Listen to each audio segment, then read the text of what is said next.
Ya estamos aquí listos para seguir viaje. Y en todo este tiempo hemos detectado que un tema que os preocupa mucho son las religiones, sobre todo aquellas religiones que son más antiguas que el cristianismo y que practican millones de seres en todo el planeta. De una de ellas os vamos a hablar en los próximos minutos con dos expertos. Se trata del espiritismo.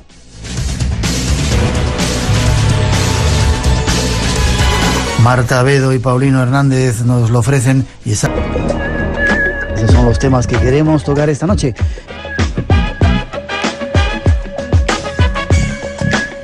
Y ya solo nos queda saludar a nuestros dos invitados. Marta Abedo, buenas noches, Marta. Buenas noches. ¿Cómo estás? Bien. Bueno, eres escritora, investigadora, espiritista. Sí.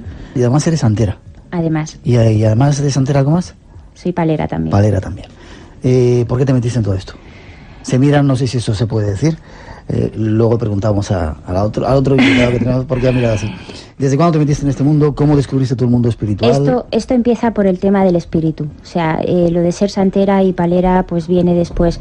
Pero fundamentalmente lo primero que uno siente son procesos espirituales, inquietudes, tienes visiones, sueños, pesadillas. Es decir, los procesos son distintos en cada persona y por ahí empieza. ¿Tú ves a los espíritus? Sí, claro. Los espíritus se ven, se oyen. ¿Puedes oír la voz de los espíritus? ¿Los ves como me estás viendo a mí? Sí, exactamente igual que te estoy viendo a ti. ¿Y los ves normalmente? Claro, sí, normalmente. ¿Desde cuándo? Pues, ¿Hay espíritus en el estudio? Hay espíritus, estamos rodeados de espíritus. El vacío que tenemos alrededor no es un vacío, en realidad estamos rodeados de espíritus. Ya, ¿y desde cuándo?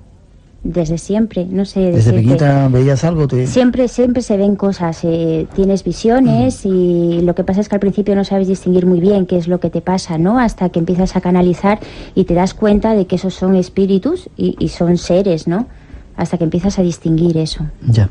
Nuestro segundo invitado, Paulino Hernández. Buenas noches, don Paulino, ¿cómo está usted? Buenas noches. ¿También eres espiritista? Sí. ¿Desde cuándo practicas el espiritismo? Hace muchos años, hace muchos. Bueno, vamos a decir cuántos porque nos ponemos viejos. ¿También eres santero? Exactamente. Sí. ¿También eres palero? Exactamente, sí. Escritor además, coautor de ese libro que decíamos, Espiritismo, e investigador de estos temas. ¿Y por qué te metiste? Eres cubano. Sí. Aunque no se nota mucho, eres De Cuba. cubano. ¿Cubano de Cuba? Sí, sí. ¿Hay cubanos de otros sitios? Sí, sí, suelen decirlo. Sí. ¿Por qué te metiste en estos temas? Quizá porque venías ahí de Cuba con toda esa magia que acabamos de vivir. A lo mejor dentro de poco contamos lo que hemos vivido allí. Parte del grupo que estuvimos. Estuvimos en una sesión de palo, mayombe tremenda, y en una posesión de Changó, y ya contaremos lo que pasó allí, que fue terrible. Fenómeno. ¿Por qué te metiste en esto? Bueno, esto es una larga historia porque... Cortita, porque tenemos sí, un montón. Perfecto. La situación es que eso fue desde pequeño, ¿no? Yo me despertaba gritando, un negro, gritaba, ¿no? Mis padres se volvían locos. No había ningún negro. Que había negros, si la casa, todo el mundo durmiendo, y se despertaban, encendían todas las luces y no había nada, ¿no? Y bueno, y a mí se me quitaba aquello. Y entonces me ponía a jugar con los zapatos en la casa y ponía todos los zapatos en fila de todo el mundo. Y entonces le daba las quejas a una mujer que un hombre me estaba quitando los zapatos del sitio. Nadie lo veía y me fueron a llevar a un psicólogo. Y ¿Pero eso, había un hombre que te quitaba los zapatos del sitio? Sí, sí, yo jugaba con los espíritus. Era un espíritu el que me quitaba jugando conmigo, me quitaba los zapatos del sitio. Nadie lo veía. Y entonces, bueno, pues la mujer yo le daba las quejas que no me hiciera eso. Y bueno, y así mi madre se encontró con una señora que le dijo que no se preocupara, que yo lo que tenía era gracia espiritual, que no me fueran a tocar ni me hicieran nada, ni que los médicos me fueran a empezar a medicamentos porque podrían ocasionarme problemas. Y entonces, bueno, pues así lo hicieron. Eso me lo tomaron como una cosa normal, yo jugaba a mi aire y así fui creciendo, y a medida que fui creciendo, pues yo lo vi como una cosa normal y mis padres no se alteraban por nada. Yo veía cosas, yo decía cosas y ellos ahí. Cuando ya fui cogiendo más conocimiento, eso fue amainando, ¿no? Hasta que, bueno, ya después en misas o labores espirituales, yo iba, porque me sentaban allí a echarme un poco de alcohol en la espalda, que me encantaba, para que no me fuera para la calle. ¿Cuándo eras niño? Sí, cuando era niño, tendría yo 8 o 9 años. ¿Te echaban alcohol en la espalda? Sí, porque me gustaba mucho que me echaran alcohol en la espalda por el calor. Y entonces, bueno, pues ahí yo describía espíritus y bueno, y eso fue mi comenzar en mis andadas. ¿Y lo sigues viendo? Sí. Si los espíritus están en todas partes. Así como ves entrar ese personaje que acaba de entrar. Sí, y con él, junto con él, entran espíritus porque él tiene su guía y sus protectores que lo acompañan a todos los lugares, él y todas las personas, ¿eh? Esto no quiere decir que sea exclusividad de las personas, y a veces nosotros oímos explicar y decir a las personas la gracia espiritual. La gracia espiritual se puede manifestar y la puede tener cualquier tipo de persona. Yo cuando oigo decir que nosotros somos lo que tenemos que brindar esta gracia sin cobrar y sin nada, yo digo, bueno, ¿y por qué los médicos no? ¿Y por qué los ingenieros no? ¿Y por qué los políticos no?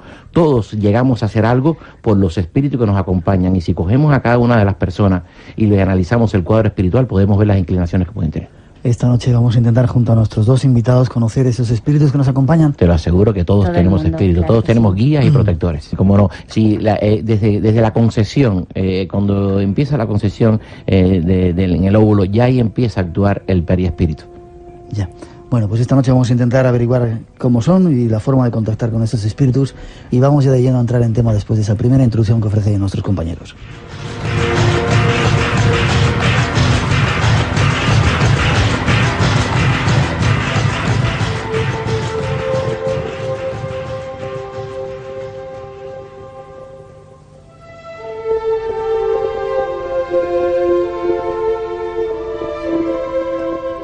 Desde siempre, todas las culturas, todos los seres humanos han sentido un cierto temor a ese final que a todos nos espera.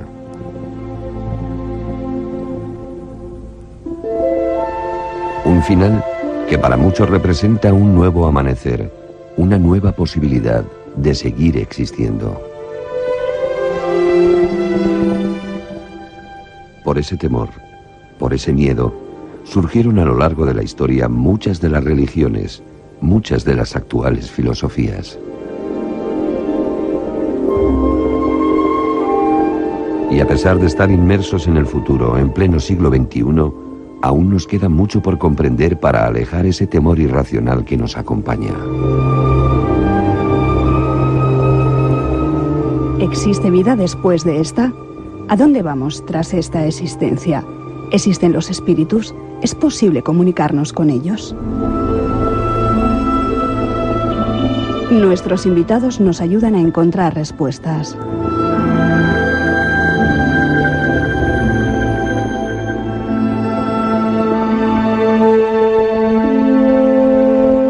Ahí está, primera puerta que abre nuestro mundo. Marta, ¿por qué tenemos miedo? Lo hemos preguntado un montón de veces, a la muerte y a los espíritus. ¿Por qué? Mira, Miguel, imagínate tú que nosotros como vivos nos ponemos a pensar cómo nos vamos a sentir cuando no estemos o cuando demos ese paso. Si vamos a ser capaces de seguir viendo las cosas, de seguir viendo a nuestros familiares, de seguir viendo a nuestras parejas, a nuestros hijos, es muy difícil. Hay que tenerle miedo a la muerte porque en realidad muchas personas no saben qué va a pasar después. Es una sensación de vacío tremenda, ¿no?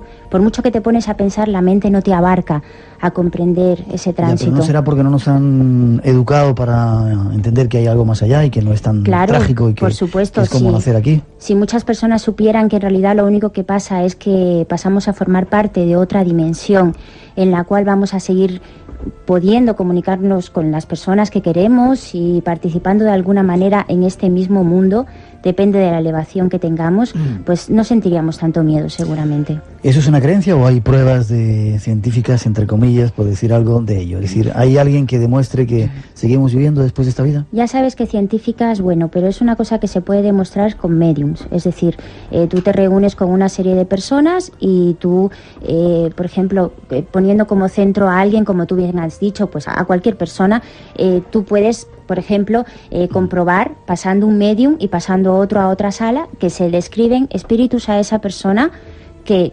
lógicamente esos medios no conocen, pero que se pueden corroborar en una y otra persona. Eso no, por ejemplo. No puede ser telepatía o puede ser producto de la mente. En muchos casos no es telepatía, te digo, porque muchas personas, tú puedes describir espíritus que las personas conocen, pero hay casos en los que tú te remontas a un momento en que la persona no ha conocido a ese familiar, a ese antepasado, y en muchas ocasiones si tú describes guías y protectores, la persona muy probablemente no los conozca. Ya. Vamos al principio, ¿qué es el espiritismo? Luego iremos a ver cómo podemos conectar con ese cuadro espiritual, con esos espíritus guías y poder llegar a conocerlos.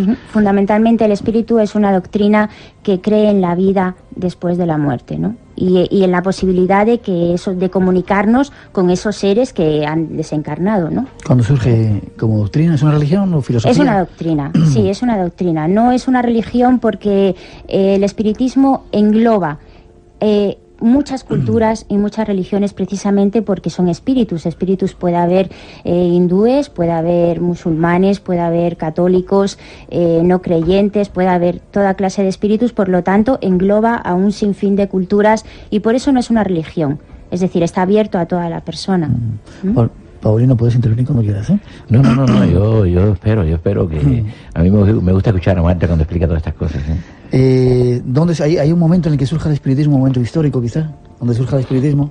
En realidad lo que pasa es que siempre ha existido el espiritismo porque siempre ha existido la comunicación con los espíritus, pero sabes que todo lo que pasa en Estados Unidos de alguna manera empieza a sentar cátedra, ¿no? Y a raíz de unos hechos que acontecen en Nueva York concretamente es que se empieza a oír hablar del espiritismo y muchas personas cultas, científicos, se ponen a pensar y se ponen a valorar si eso que están hablando las personas puede existir y entonces lógicamente empieza a tener mayor difusión, ¿no? ¿Eso cuándo ocurre? ¿En qué año? Eso ocurre alrededor de 1847 con las hermanas Fox, lo que pasa en el Hydesville. Ahora nos cuentas un poco la historia. Queremos tratar de descubrir ese mundo de los espíritus, tratar de descubrir también los espíritus que nos acompañan en este espacio en blanco de hoy.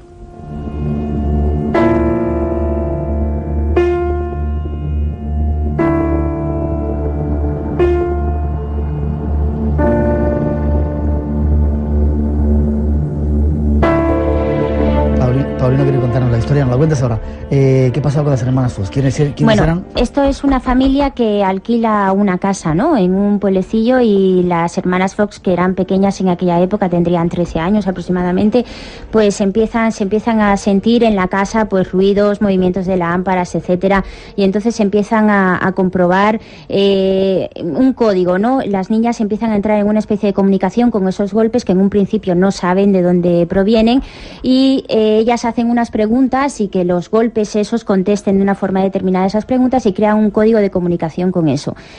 Al final, después de todo, se sabe que es un espíritu el que se comunica con las niñas porque les dice que él es fulano de tal y que está enterrado en el sótano, que lo mataron porque querían robarle y entonces, pues lógicamente después es que se comprueba que ese señor está, o sea, el cadáver está ahí enterrado y que efectivamente eso existió. Historia que las niñas desconocían en un principio, ¿no? Entonces se crea ese código, ahí empieza a crearse el código de los golpes, que es lo que después se conoce con el tema de los raps, que hasta ese momento no se había conocido y a partir de ahí se derivan una serie de cosas, ¿no?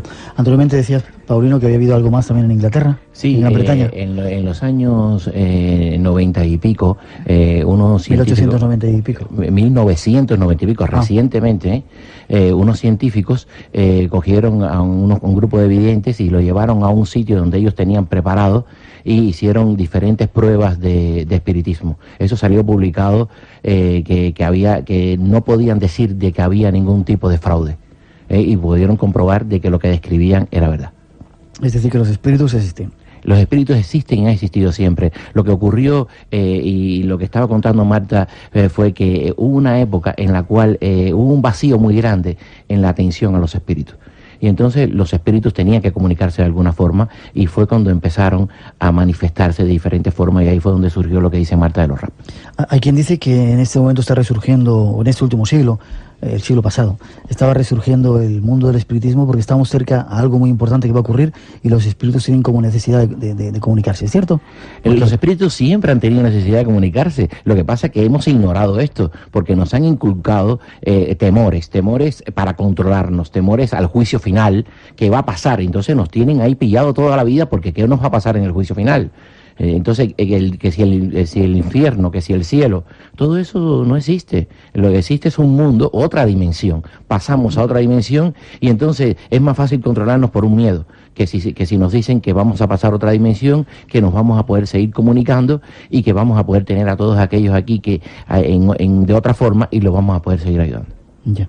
Marta, ¿cómo va evolucionando el tema del espiritismo? ¿Surge ahí en Estados Unidos y cómo se desarrolla? Bueno, ya te digo, surge mucho antes, ahí es que se empieza a conocer y que de alguna forma se empieza a difundir, ¿no? Después cuando Alan Kardec, ¿no?, que es, yo creo, conocido por todos, empieza un poco, se empieza a interesar por los fenómenos justamente acontecidos por las hermanas, aquí en la casa de las hermanas Fox, entonces empieza a estudiarlos y a raíz de él pues empieza a interesarse, y Kardec es una de las figuras más relevantes en el tema del espiritismo, todo el mundo lo conoce, aunque nosotros podemos decir que no estamos del todo de acuerdo con las teorías que él manifiesta.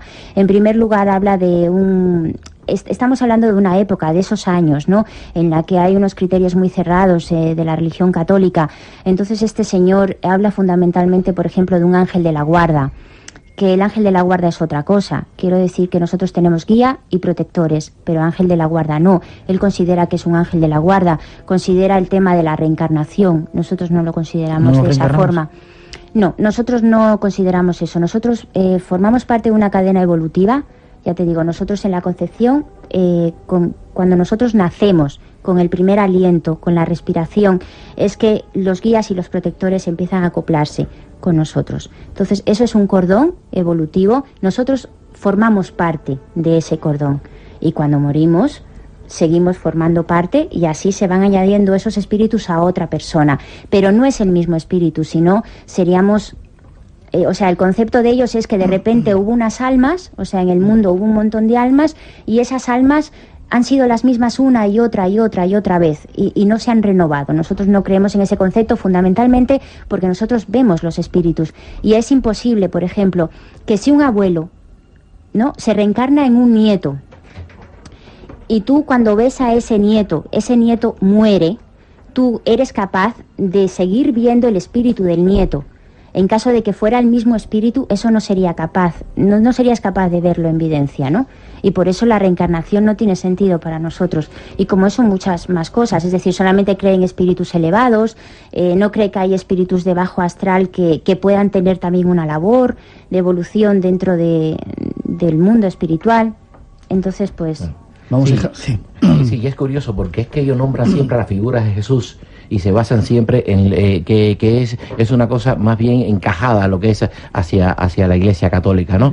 Y entonces ahí se cierran. Y entonces es curioso, todos los que están a favor de lo que es la reencarnación, obvian un libro. Tienen todos los libros de Alan Kardec, menos el de las oraciones escogidas de Alan Kardec, porque eso lo saca a ellos de lo que es la teoría esa de la reencarnación, porque en ese libro él nombra los espíritus endurecidos, los espíritus atrasados, los espíritus guías, los protectores, y entonces eso ya no es lo que ellos están hablando de la reencarnación, y no verán que ellos tienen ese libro entre los que ellos utilizan. Es decir, que el espiritismo es mucho más de lo que cuenta Alan Kardec. Vamos a intentar en la segunda parte que nos amplíes ese concepto que decías, Marta, de los espíritus que van en esa cadena contigo, porque al final seríamos un montón de gente la que está con uno, ¿no? Si van añadiéndose espíritus y espíritus en cada evolución. Espera, lo contestamos después. Personajes, en un minuto, personajes importantes que ha habido en la historia que han sido espiritistas. Personajes en la historia que hayan sido espiritistas. Sí. Pues todas estas personas, igual que Arthur Conan Doyle, por ejemplo, que es un investigador que también tuvo esas experiencias cuando murió su hijo, aparte de Kardec, las hermanas Fox, hay muchísimos personajes. Muchos de ellos tienen su parte, la otra parte, ¿no? La parte en que las personas no lo creen, pero eso se produce, es una cosa porque siempre la gente dice, ¿no?, que se ha demostrado en ocasiones que ha habido fraude. Y eso es porque cuando tú presionas a un medium, por ejemplo, cuando tú presionas a una persona, a que tú ves espíritus, yo por ejemplo puedo ver ahora espíritus, ¿no? Pero ten en cuenta que en aquella época cuando surgió el boom se daban espectáculos donde iba muchísima gente y ellas tenían que demostrar, ellas y muchos otros tenían que demostrar que veían espíritus. Los espíritus se manifiestan cuando ellos quieren, no siempre cuando nosotros queremos, lógicamente. Entonces, en un momento en el que tú te sientes presionado para decir que hay un espíritu, pues ahí es que puede surgir, porque en muchas ocasiones dice que ha habido fraude, pero en otras no. Ya, te quería preguntar con esto de que mucha gente importante, entre comillas, mucha gente elevada, con alta posición, está metida en estos temas y sin embargo no lo cuenta, ¿verdad? Por supuesto, sí, claro que sí. Ten en cuenta que los espíritus te guían. Los espíritus te dan información de cómo te van a salir las cosas y de cómo te va a ir la vida. Entonces, la mayoría de las personas que necesitan una guía para una resolución importante, pues se guían de los espíritus. Marta, hay preguntas que están mirando. ¿Los espíritus nos pueden cambiar la vida? Por supuesto que sí. ¿Nos pueden cambiar la vida? Sí, nos ¿Y la ellos? pueden cambiar, sí, porque en muchos aspectos, ¿no? Depende de los espíritus. Nos pueden cambiar nuestros mismos espíritus si tenemos un espíritu obsesor, si nos hacen llegar una enviación, si nos mandan una brujería con un espíritu que nos quiere destruir, por supuesto, nos pueden cambiar la vida. Todo eso lo vas a explicar después. ¿Y cómo saben ellos el futuro? Es decir, ¿cómo ven el futuro? ¿Es que están arriba y la vida es como una pirámide y tú desde arriba ves todo? ¿O? Algo por el estilo. Es como si tú estuvieras arriba en un edificio monte, sí. y vieras a las personas pasar y tú vieras lo que hay atrás y delante de la persona que la persona no puede ver. Efectivamente, el espíritu tiene conocimiento de eso. Eso sí, ¿por qué te ríes, Paulino? No, me río porque eso es una cosa bastante compleja. Lo que pasa es que todo el espíritu nos ayuda a resolverlo, porque nosotros tenemos el libre albedrío. Eso te iba a preguntar. ¿Eso significa que la vida está predeterminada ya? Nosotros tenemos cosas que podemos realizar y si nosotros nos guiamos por los espíritus, vamos a realizar cosas que ellos tuvieron en su vida, que realizaron mal. Ellos nos van a ayudar a realizarla bien y así depurarán ellos, depurando nosotros. Ya. Es una cosa un poco... En la segunda parte vamos a tratar de matizar mucho más esto. ¿Hay que ser un ser especial? Nos preguntan. ¿Perdón? ¿Hay que ser un ser especial para ver los espíritus? No, no. Hay que nacer con la gracia. La gracia no se adquiere a través de la vida, ni con estudios, ni con nada. El que no tiene la gracia espiritual no puede llegar a acceder a eso. Con eso se nace. Pregunta también si los espíritus guías son ángeles. ¿O no tiene nada que ver? No contestes, en la segunda parte del programa contestamos. Hay una segunda parte en la que queremos hablaros de tipos de espíritus y sobre todo, como decíamos, formas de contactar con ellos. Después de esa segunda introducción vamos a escucharlo.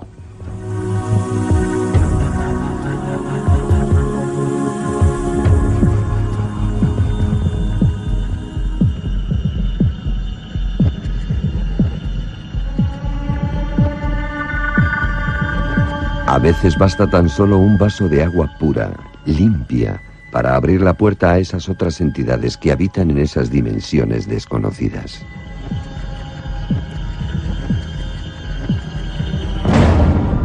Otras son los pequeños ruidos los que sirven para entablar la comunicación.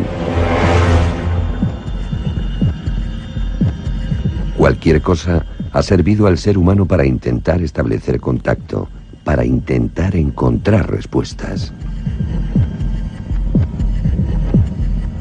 Y parece que los espíritus, esos habitantes del más allá, se empeñan en dejarse oír.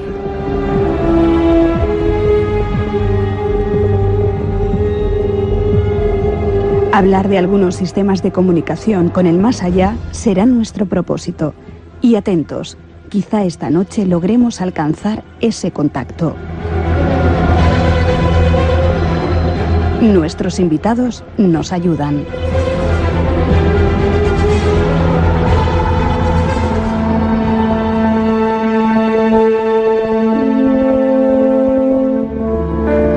Esta es una parte. Marta, ¿qué ocurre después de que fallecemos, de que morimos, de que nos vamos aquí? ¿Cuál es el tránsito hacia ese otro plano? Depende de la vida que hayamos llevado, de lo que hayamos podido evolucionar, y depende de la muerte, del tipo de muerte que tengamos.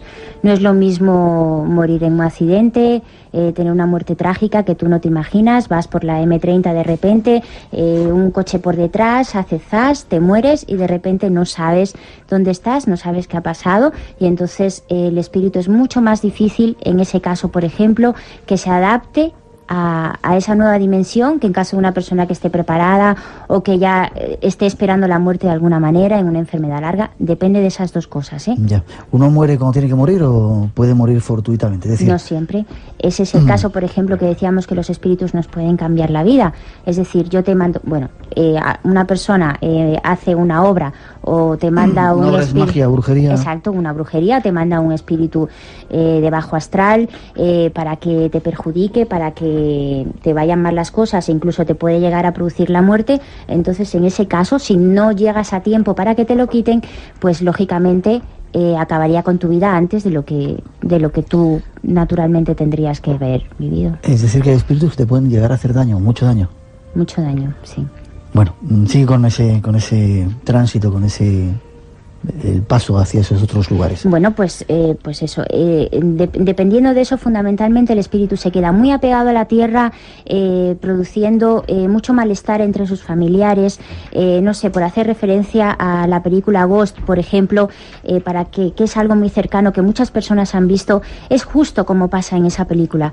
Quiero decir que alguien muere de repente y tiene muchas cosas pendientes por hacer y el espíritu se queda muy materializado, pegado a ti, queriendo decirte cosas, con una ansiedad y una desesperación por querer comunicarse contigo y por terminar una obra que no ha cumplimentado hasta que él termina y puede llegar a elevarse. Y él no sabe que está muerto, ¿no? No sabe que está muerto. Está en una dimensión, pero no comprende, no comprende que tú no puedas verle como él puede verte a ti, ¿no? Ya. Por eso tienes ansiedad. Pasas un tiempo en ese estado y luego ¿qué ocurre? ¿Vas a otro plano, otro...? Es fundamental... ¿Has visto lo que hace la vela eso? Sí, es fundamental... ¿Qué la pasa? Pues la energía. Sí. Sí, es fundamental que al espíritu en este caso se le ayude, ¿sabes? Hay formas de hacerlo, formas de por ayudarlo. supuesto, es decir, las personas que tienen esos problemas con sus difuntos, que muchas veces a nuestra consulta llegan a decirnos que sienten que los espíritus se sientan en su cama, que se acuestan con ellos, sobre todo mujeres que han perdido a sus maridos, que todavía siguen llevando una vida conyugal, sienten pasos, sienten respiraciones, es decir, todo eso después se puede controlar, se puede ayudar al espíritu a comprender que ha muerto y que ahora tiene que ayudar a sus seres queridos desde otra perspectiva. ¿Y todo eso es normal que ocurra todo eso? Que parezca que se sientan en la cama, absolutamente que haya presencias. Normal. Está muy materializado, ¿no? Un espíritu así está muy apegado a la tierra, no ha sido capaz de despegar, pues porque tiene cosas todavía pendientes por hacer. Ya. Eso significa, no te vamos a dejar hablar hoy, Paulina. No, yo estoy oyéndolos a ustedes. Significa que hay diferentes tipos de espíritus. ¿Qué tipos de espíritus hay?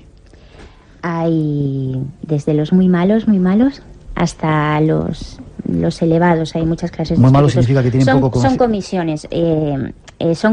Hay comisiones de espíritus, es decir, hay comisión de investigadores, de científicos, comisión árabe, comisión india, comisión médica, comisión china, comisión africana, comisión de misioneros, comisión auxiliadora, comisión del triángulo. Todas esas comisiones infinitas están formadas por grupos de espíritus que se encargan de una manera de canalizar unas cosas determinadas. Por ejemplo, la comisión médica, tú la vas a llamar, está formado por médicos o por sanadores, por personas que se encargan de ese tipo de cosas, por espíritus, ¿no? Y una vez fallecidos, esos espíritus pertenecen a esa comisión y siguen ayudando a las personas desde la dimensión en la que están. Entonces, como eso, pues hay muchos, ¿no? Hasta los africanos, los haitianos, los que practican religiones como el palo, la santería, religiones que son más materializadas. De eso hablaremos ahora. Formas de comunicarse con ellos. Planteábamos en esa introducción, a veces simplemente un vaso de agua sirve, pero hay muchos sistemas de comunicarse con ellos que no son fáciles o que no son sencillos y que pueden llegar a ser peligrosos, ¿verdad? Muchos, sí. Siempre que hablamos de las formas de comunicarse con los espíritus, las personas piensan en la Ouija, sobre todo, que es una cosa que hay que tener mucho cuidado en practicarla, ¿no? En la Ouija, o piensan que si se sientan en torno a una mesa, alrededor de una mesa, se cogen de las manos y de repente pues va a pasar algo, no sé, y eso no es exactamente así, ¿no? De todas esas formas, nosotros de todas formas hemos llegado a lo que es la labor espiritual o la misa espiritual, que es lo que se hace para invocar de alguna forma a los espíritus y podernos comunicar con ellos, ¿no?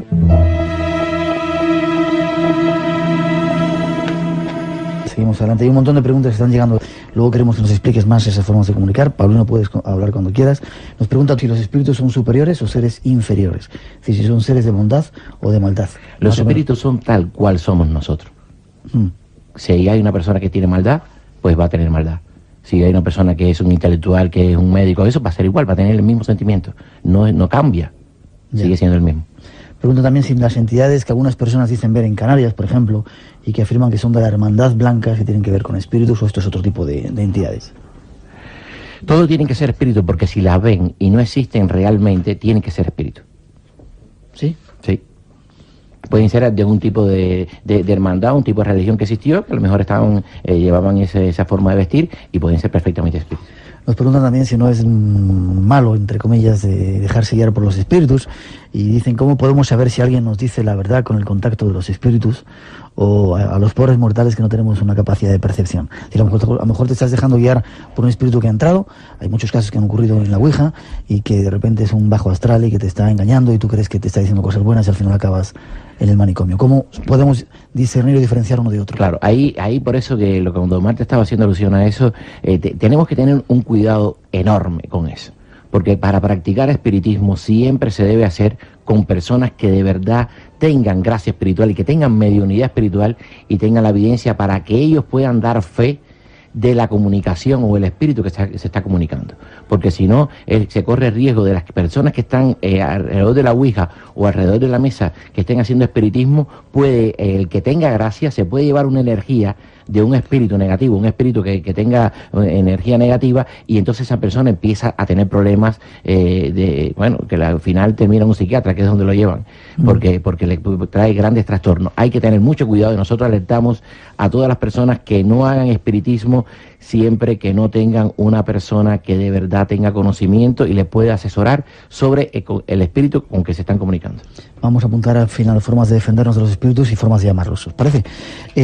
Preguntan también por qué los niños ven a los espíritus de una forma normal, o a los elementales, sí, o a esos... Los niños son medios naturales, es decir, tienen una mediunidad natural, que son capaces tienen eso muy, muy vivo, son capaces de ver a los espíritus perfectamente. Ya después, cuando entran en la fase a partir de los 7 años, eso tiene que ver con la glándula pineal, con el cierre de la fontanela, porque se considera que la glándula pineal, igual que la pituitaria, tiene mucho que ver en el tema de la clarividencia. Y entonces, aunque después, ya te digo, el niño cuando pasa a la adolescencia, si es que tiene su mediunidad espiritual de verdad que tiene que desarrollar, el niño seguirá viendo espíritus, y en caso de que no sea así, pues eso se le pasará. Lo que es importante es cuando los niños manifiesten, mira, tengo un amigo, juego con un amigo, o veo esto, pues que no le machaquen mucho, ¿no? Que no, ni que tampoco digan, este niño está loco, ni que, o sea, que lo vayan dejando para que el niño lo vea como una cosa normal, y eso no le crea una frustración, que él intente cohibirse de eso, ¿no? ¿Cómo es el espíritu que va contigo, Marta? ¿O los espíritus que van contigo? ¿Tú no los ves? Yo no estoy aquí para decir si los veo o no los veo. Bueno, pero te digo, tú los ves, yo sé que tú los ves, pero de todas formas tengo varios espíritus. Como todo el mundo. ¿El que ha venido contigo hoy? Todos han venido conmigo. Sí. Siempre están conmigo. ¿Las psicofonías tienen una relación directa con la aparición de los espíritus? Nos preguntan. Sí, claro, tiene que tener una aparición directa con los espíritus, porque eso es lo que utiliza aquella persona que no tiene la capacidad de poderlos ver y comunicarse con ellos para poder demostrar de que existe una presencia. ¿La aparición de espíritus puede venir precedida con aromas como olor a rosas? Puede venir precedida de cualquier tipo de cosa. ¿Eso significa que es un espíritu elevado cuando huele a rosas? Puede tener un espíritu que sea un espíritu elevado y un espíritu que podía, cuando emanaba carne, él podía trabajar con esas plantas. Ya. Perfectamente. Nos preguntan también por qué se ve, cuando suena un espíritu, se le ve como cuando estaba vivo. Es decir, siguen manteniendo su cuerpo, ¿no? Porque evidentemente están desencarnados, pero ¿por qué tienen esa apariencia, el mismo vestido, se les ve? Eso es por la acción del periespíritu. Es decir, el periespíritu es un fluido semimaterial que está entre el cuerpo y el alma, por decirlo de alguna forma. El alma es el principio inteligente de la persona y el periespíritu es un fluido que envuelve eso. O sea, el espíritu se compone de ese periespíritu y del alma. Entonces, eso se conserva después de la muerte. Y por eso ese fluido semimaterial conserva el aspecto de la persona, porque en él se retiene la memoria, se retienen los sentimientos de los vivos, y entonces por eso después podemos seguir viendo a la persona tal y como era. Ya. En eso nos basamos nosotros para decir de que justamente lo de la reencarnación que te estaba explicando ella anteriormente del abuelo y el nieto, es que los dos, si se reencarnara uno tal cual, se perdería uno. Y nosotros, el que tiene evidencia puede ver el abuelo, el nieto, el bisabuelo, y puede ver a todo el mundo. ¿Por qué? Por el periespíritu. Eso quiere decir que no hay un solo espíritu, ¿eh? O sea, que no es uno solo, que son diferentes espíritus los que forman parte del cordón espiritual o lo de los demás espíritus. Habláis de que no es demasiado bueno ir a un cementerio. No es demasiado bueno ir a los cementerios. ¿Por qué? Porque cuando la persona muere, la persona muere y tú estás en la caja, estás en tu ataúd, te están velando, estás en el tanatorio. Tú te estás dando cuenta, y el espíritu está moviéndose por allí, por la sala, y está viendo a sus familiares, intentando comunicarse, etcétera. Entonces, el espíritu, cuando lo llevan al cementerio, lógicamente, en los primeros días el espíritu tiende a envasarse en el cuerpo, lógicamente, cuando el cuerpo todavía... Envasarse significa meterse dentro de su propio meterse cuerpo. dentro del cuerpo para descansar allí, ¿no? El resto del tiempo se mueve. Pero cuando el cuerpo, a partir de los 9 días que se dice que se rompe la bilis, etcétera, que el cuerpo se empieza a corromper y empieza a ser desagradable para él empieza a rechazar eso que fue su envase, y se da cuenta de que se puede mover y ya permanece menos tiempo en eso. Cuando la persona, el familiar, va con la pena al cementerio, está llamando el espíritu a ese sitio otra vez y le está haciendo darse cuenta de que ese cadáver está corrompido, de que su cuerpo ya no existe, y lo está llevando a un sitio donde a él no le gusta estar. Perfectamente tú puedes atender a un difunto en tu casa, le pones unas flores, le enciendes una vela, le dedicas una oración, y el espíritu está igual, y no lo haces volver a esa situación traumática que es el entierro para el espíritu.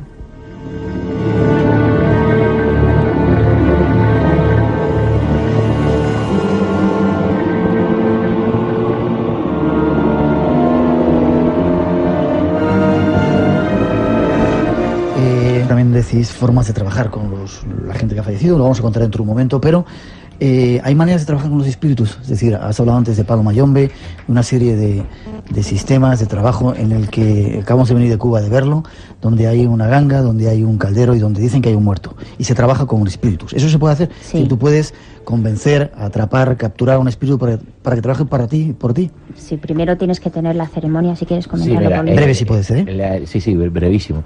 Para tener una situación del palo se hacen pactos con espíritus. Tú haces un pacto con espíritus, siempre generalmente se buscan espíritus de bajo astral o personas que hayan ¿Cómo se hace eso? muerto. ¿Vas a un cementerio? Sí, ¿Lo buscas? se va a un cementerio, se hace un pacto con el espíritu, se levanta el espíritu y entonces se lleva, se trae consigo el espíritu. Ese espíritu, nosotros en el fundamento, en la ganga, ahí pues se mete en ese fundamento, que existen otras potencias, y de ahí es donde se pacta con el espíritu para que vaya a hacer lo que nosotros queramos. Y siempre y cuando él quiera. Por eso son pactos que se hacen con el espíritu a cambio de cosas que él quisiera, o si él bebida, o lo que él quisiera en el ayer, porque él está atrasado. Él es un espíritu de muy bajo astral. Siempre se hace con espíritus de bajo astral. Siempre tiene que ser con espíritus de muy bajo astral, porque los espíritus de bajo astral son los que pactan contigo y lo que hacen, son capaces de hacer cualquier cosa. ¿Y en qué te puede ayudar un espíritu de bajo astral en una cosa buena en tu vida? Es decir, tú tienes ahí un individuo que ha sido bebedor, borracho, criminal. ¿Cómo te puede ayudar a que las cosas vayan bien, que vaya bien el trabajo? No, porque ese fundamento está regido por un espíritu de conocimiento que trabajó en el ayer eso. Y entonces ese espíritu es el que asesora o supervisa el trabajo que está haciendo ese, y cuando lo queremos para hacer para una cosa bien, en fundamentos hay espíritus buenos y espíritus malos. No todos los espíritus que hay en el fundamento son espíritus malos, porque hay un error. Las personas cuentan que hay un solo espíritu en el fundamento, y esos son los calderos que le llaman calderos espirituales, los calderos de palo, los calderos que tienen fundamento, y para tener un caldero de eso, un fundamento, hay que tener ceremonia, porque si no, no se puede acceder a él. Ceremonia significa ceremonia de palo, iniciación. hay que estar iniciado en el palo y hay que estar rayado, y hay que tener, además de eso, hay que tener un grado dentro del palo, porque todo el mundo, aunque esté rayado, no pueden tener fundamento, o no deben tener fundamento, porque hay diferentes grados como todo. Está el Ngeyo, está el padrino Inquisa, el Tata Inquisa, a partir del Tata Inquisa que se pueden tener fundamentos, porque es el que tiene potestad para hacer de todo. A mí me gustaría seguir por ahí, pero tenemos montones de preguntas. ¿Son peligrosos los espíritus entonces? ¿Pueden llegar a ser peligrosos? Sí, los espíritus, hay muchos espíritus que pueden llegar a ser peligrosos, como lo pueden hacer muchas personas. Hay muchos que nos encontramos en la calle que son muy peligrosos. Uno de esos hay que buscarlos, ¿no? Porque por eso se buscan esos espíritus. Tú te enteras que dos se han matado porque se han dado de machete, y entonces tú sabes dónde están enterrados y lo buscas, ¿no? Si hay una persona que ha muerto trágicamente y ha tenido un problema con su mujer, problemas de celos y estas cosas, ese tipo sirve para eso, ¿no? Y así hay que buscarlo de acuerdo con la frustración que ellos murieron, y así te van a servir ellos. Siempre hay que darle el espíritu por la vena que él le gusta, ¿no? Si a ti te hablan de periodismo, o sea, yo te consigo para cualquier programa, jolín, sería sensacional. Ya. Igual que hay ese tipo de espíritus, hay otros evolucionados que te pueden ayudar sin necesidad de ese tipo de rituales. Claro, porque tú me ayudarías a un programa de radio que fuera fenomenal. Y entonces diría, ¿cómo yo me estoy planteando en estas cosas? ¿Cómo yo estoy hablando de estas cosas? Ah, por la acción del espíritu que eres tú que me estás acompañando. Y así los hay médicos, por eso hablaba de los médicos, así los hay los políticos, que son personas que ya son espíritus, o sea, espíritus que ayudan a esas personas, asisten a esas personas. Por eso todo el mundo no puede llegar a las cosas, porque entre todos los hay regulares, buenos y malos. Ya. Vamos con preguntas de oyentes. Por ejemplo, dice que tiene visiones de espíritus y quiere una explicación.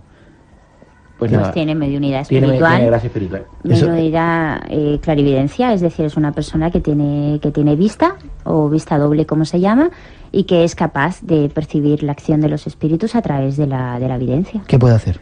¿Seguir con ello, quitárselo, tener miedo? No se lo eso puede no quitar, se lo puede eso quitar. no se lo puede Eso quitar. es una burrada decir que se lo puede quitar. Lo que hay es que aprender a canalizarlo. Y lo que hay es que esa persona debe desarrollarse espiritual para que ella sepa darle en cada momento lo que merece la oportunidad, porque si no, el espíritu va a vivir más en ella que ella misma. Y porque del desarrollo de la humanidad espiritual a la obsesión es un paso.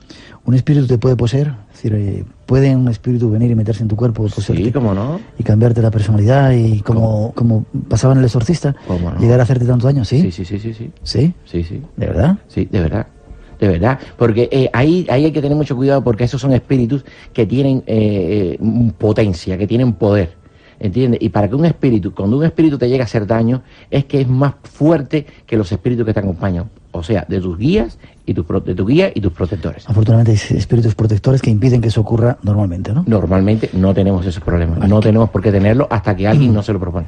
¿Qué pasa con las personas quemadas? ¿Qué pasa con su alma? Nos pregunta. Quemadas como que ellos sean fuego. Dice quemadas, supongo que mueren quemadas. Mueren o... quemadas. Bueno, Sí. que mueren quemadas, bueno, pues esos espíritus hay que ver. Esas personas es posible que ellos tengan un problema en vida, posiblemente ellos tengan a una acción de un espíritu que murió en similares condiciones y que lo lleva a ese tipo de situación. Esa forma de tratar el espíritu es muy delicada, porque habría que eso se llama un obsesor. Cuando ya después de muerto, ya hay dos espíritus. Está el espíritu que se dio fuego, que partió, y otro espíritu que fue el causante de que se diera fuego. Entonces ahí habría que tratar dos espíritus, y para recoger esa acción y para poder elevar esa acción, y sobre todo tienen que tener cuidado familiares o personas del entorno que ese espíritu quisiera que se acerque a ellos, ¿no? Por eso no debemos estar llamando constantemente a los familiares ni nada, porque si ese espíritu se arrima a un familiar, a un hijo o una persona querida, pues esos dos, entonces ya no es un espíritu, son dos, y podría llevarlo a problemas también con una muerte trágica. Brevemente también nos pregunta, iba en un coche de Alcalá de Henares, iba con su novia y escuchó una voz que le decía algo. ¿Qué puede ser eso? Eso, la voz de un espíritu. Sí. Eso es la voz de un espíritu, simple y llanamente. Sí, mira, vamos muchas veces por las calles, vamos por las carreteras y podemos decir, aquí hubo un accidente. Y nos paramos, investigamos si hay un accidente. Ahí hay espíritus que se quedan arraigados al sitio donde han muerto, sobre todo trágicamente. Fíjate todos ¿te acuerdas los espíritus estos que se veían en las carreteras, que se montaban, aquel coches, espíritu sí. que se montaban en los coches y decían, ten cuidado que aquí viene una curva, y que de repente aquello desaparecía y era un espíritu que había muerto justo en esa curva? O sea que eso pasa y la gente lo ve, claro. Nos queda muy poco tiempo ya y un montón de preguntas. ¿Cómo podemos hacer para echar a un espíritu de nuestra casa? Eso hay que hacer una investigación espiritual, tienen que ir unos mediums a ver lo que hay allí en realidad, y pues depende de la acción del espíritu que haya en la casa, pues hay que hacer para quitarlo. Muy importante. Eso, si hay un espíritu y la persona tiene una negatividad, necesita de una persona preparada que tenga de verdad potencia para poderlo sacar. Porque si tenemos una negatividad, sea en nuestra casa o la tengamos nosotros, eso quiere decir que, como expliqué anteriormente, es más fuerte que lo que nosotros tenemos. Y es como les pasa a un coche. Cuando un coche se queda con la batería baja, necesitamos de otro para que nos dé un poco más de fuerza. Uno solo no lo puede quitar. Eso que mandan a hacer, esas limpiezas que hacen, limpia esto que se te va a quitar, no pierdan el tiempo, que si de verdad lo tienen, eso no lo va a quitar. Nos hacen una crítica, dice que el universo es infinito, venimos de la luz y vamos a la luz. Y no hay tantas historias de espíritus, ni espíritus negativos. Efectivamente, ni puedo nada de hacer eso. un comentario Claro. referente a eso, porque se nos escapó eso que me comentaste de que si éramos guía y protectores y volvíamos, etcétera, etcétera, seríamos un montón de gente. Te lo iba a El preguntar caso ahora. es que el caso es que ese cordón evolutivo, precisamente es evolutivo porque muchos espíritus, los espíritus que son elevados, en el momento en que ellos han depurado las fases que tienen que depurar como espíritus, se elevan. Y esos espíritus cuando se elevan se desprenden de ese cordón espiritual, aunque a ese cordón espiritual se añaden otros espíritus. Entonces, efectivamente, como dice este señor, somos luz. Y esos espíritus cuando se evolucionan y se desprenden de ese cordón espiritual pasan a formar parte de la energía y de la luz. Y de la misma forma, cuando todo el cordón espiritual ha llegado a tener esa evolución, todo ese cordón espiritual se queda en la luz.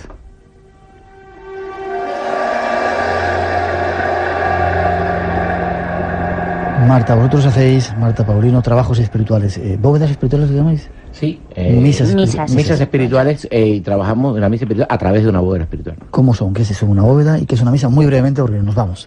Vendréis en cualquier otro momento. Si una bóveda espiritual, bueno, pues es una mesa que se le pone un mantel y se ponen X vasos de agua dedicados, claro está, siempre eso tiene que tener un control según para la persona que esté montada. Todas las bóvedas espirituales no deben ser igual, cada una tiene que estar montada de acuerdo al medium o a la persona a que se le haya puesto, y alrededor de ellas, que hay muchas formas de trabajarlo, pues se reúnen las personas y siempre, bueno, pues se reza y se hacen plegarias para hacer un llamamiento a los espíritus. ¿Y los espíritus aparecen? ¿Llegan? Los espíritus están en todas partes. Ya, pero se comunican contigo. Sí, cómo no. Los espíritus se comunican perfectamente con aquellos que tienen la facultad. Ya. Formas de defendernos de esos espíritus negativos, si es que andan por ahí, que nos puedan, intenten hacer algo. ¿Hay una forma de defenderse, Marta? Y luego forma de llamarlos. Forma de defenderse, no sabría decir. Fundamentalmente hay que fortificar nuestro cuadro espiritual, esos guías, esos protectores, buscar la forma de canalizar esas energías y de hacerlos más fuertes. Es como tener un guarda de seguridad en una puerta y no darle de comer. Es decir, hay métodos que se emplean para que los espíritus adquieran esa fuerza y para que nos protejan, aparte de que luego existen otras cosas, esos rituales que hemos hablado y todo eso, pero bueno, eso formaría parte de otro tema. Y alguna forma para comunicarse que puedan... Ponemos un poquito de música y hablamos de esa forma que sea sencillo, que no dé miedo, que no cause problema, para poder entrar en contacto con ese cuadro espiritual que todos tenemos.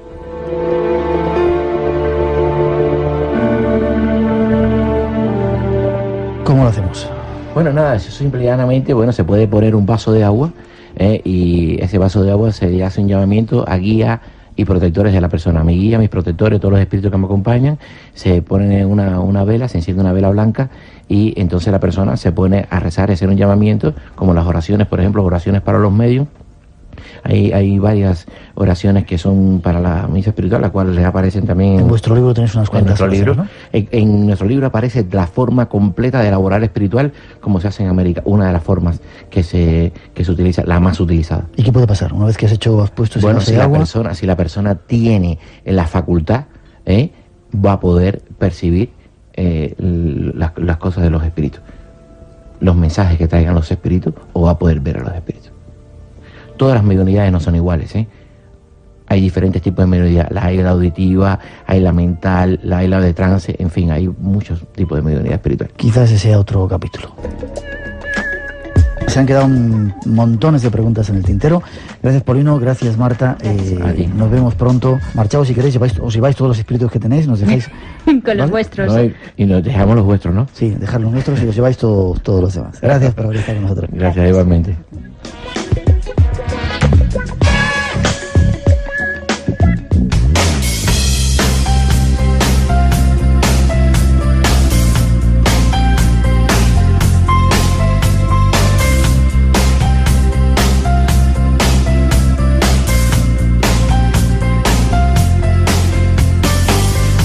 Por ahora terminamos, dejamos paso a nuestros compañeros aquí en la sintonía de Radio Nacional de España. Y recordar, mañana más, 2 nuevas horas llenas de temas. Vendrán con Caballeros, los Templarios, y con Sueños, una explicación a cargo de Clara Tauces. No os lo perdáis, que será interesante. Disfrutar de estos últimos días de vacaciones, y para los que os vais en septiembre ya os queda menos, pero no os olvidéis, Radio Nacional de España llega a todos los rincones de este planeta y ahí estamos, llenando este tiempo, esta madrugada de misterios. Los saludos de Fede Lasauca y de todo el equipo del programa. Disfrutar, hasta las 4 os dejamos con un poquito de nuestra mejor música y volvemos mañana. Cuidaros. Pasan algunos minutos de las 3, las 2 en las Islas Canarias. Entramos en nuestro último tiempo por la semana. En este tiempo ofreciendo temas sugeridos y muy pedidos por todos vosotros, y a punto de iniciar una nueva temporada que se presenta llena de sorpresas e invitados que nos van a llegar de diferentes partes del mundo y que recomendamos que no os perdáis.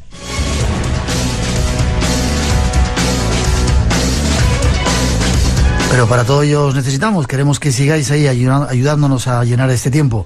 Creer es crear y se avecinan momentos históricos y únicos en los que vamos a ser protagonistas. Así que será un placer para nosotros estar a vuestro lado en esta aventura. Pero ya os lo iremos contando poco a poco. Por ahora nos vamos a ese universo que nos asalta todas las noches. Clara Tahoces, escritora e investigadora, nos lo trae esta noche. Es algo que comienza así.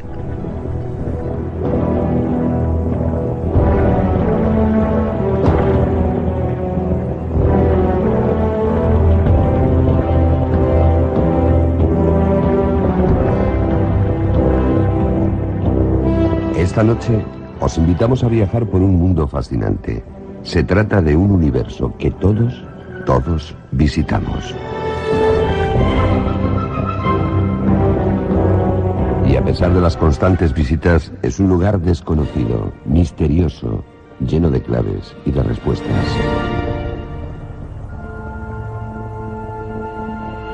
Desde hace más de 200 años, estudiosos de todos los campos se han venido interesando por encontrar explicaciones, por tratar de entender sus claves.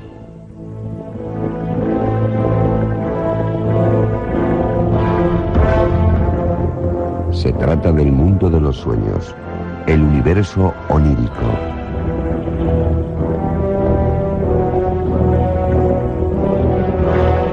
Esta noche os proponemos visitarlo y tratar de entenderlo, a la vez que intentaremos explicaros alguno de los significados de esos sueños que nos asaltan en la noche.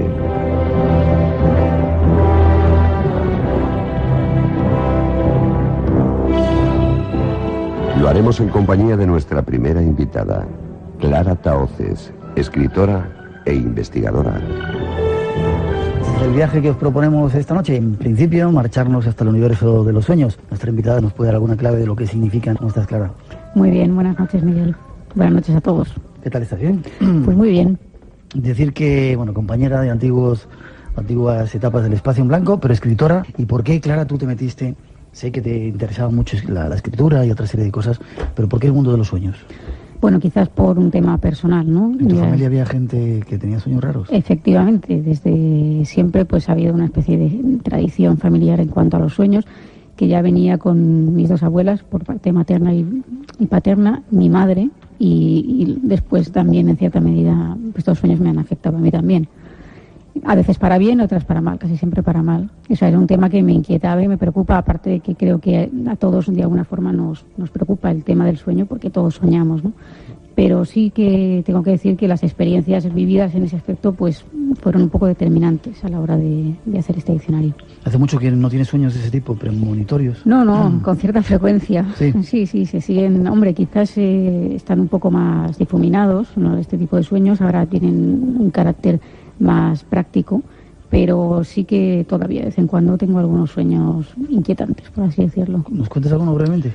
Bueno, pues generalmente con muertes de familiares. Te puedo contar el caso de la madre de una tía mía, a la que yo conocí poco, solamente la traté en un bautizo, y la había visto una vez en mi vida, es decir, no es un vínculo de unión fuerte como para soñar con ella de forma así, ¿no?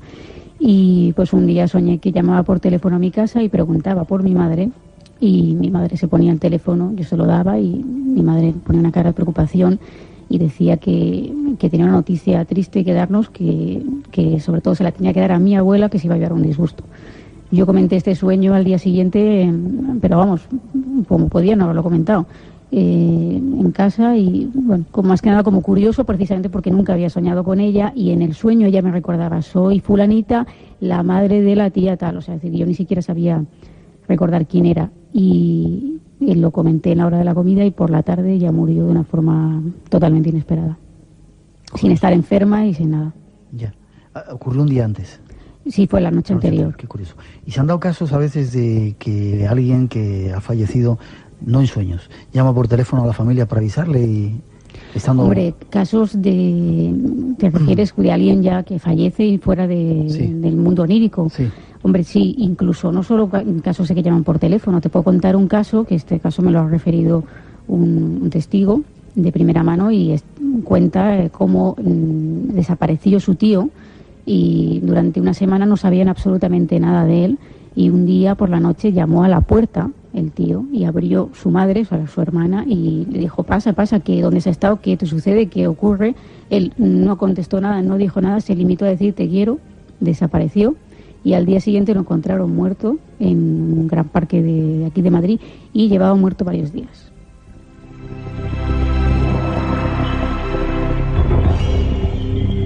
Curioso, el mundo de... Vamos a dejar el de los muertos y entramos en el mundo de los sueños. Después de esa primera introducción que nos ofrecen nuestros compañeros, vamos a ir con ello. Y además, Clara esta noche se ofrece a darnos alguna clave de esos sueños extraños que a veces nos atormentan. Después de esa primera introducción entramos en ese universo mágico.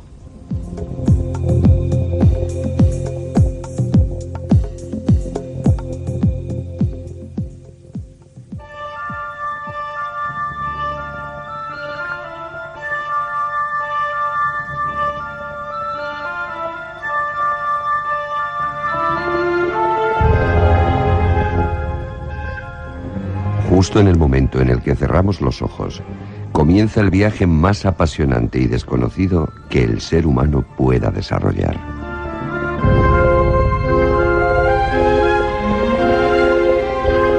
A partir de ese momento comienza un nuevo sistema de comunicación, un nuevo lenguaje.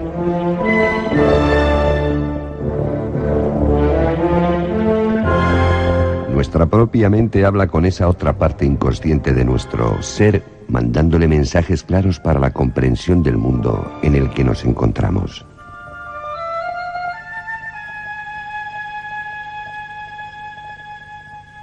Es el mundo de los sueños.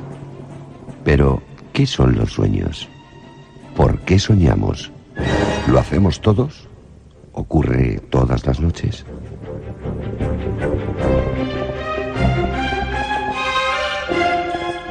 Clara Tahoces, nuestra invitada de la noche, tiene respuestas para nosotros. Escuchemos.